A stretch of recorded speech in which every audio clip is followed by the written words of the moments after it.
Did your Outlook change and suddenly it looks like this? Yeah, I'm not a fan either. If this happened to you, in today's video, we are going to show you quickly how to change it back to that classic Outlook style that we all know and love. If this video helps you out, make sure to drop down below and hit that like and subscribe. Now let's jump into it.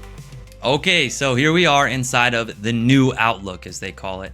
If you get lucky, you might just have this little switch up in the top right. If you click on that, it'll switch you back. That's it, leaving new Outlook and back to classic. Let me show you what to do if you don't see that though. All right, so if you don't get lucky with the little switch in the top right, what we need to do is up in the top left between File, Home, View, and Help, we'll choose Help, go to Classic Outlook. You can see it right there. Click right on that. Now, occasionally it will bring you to a page like this where you have to re-download Classic Outlook. That's okay. Go ahead and re-download it for your language, English, right? Download, reinstall it, and you'll be able to switch back.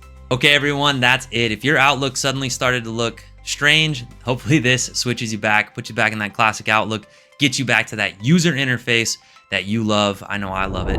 If you enjoyed the video, drop down below, hit that like and subscribe, and I will see you all on the next one.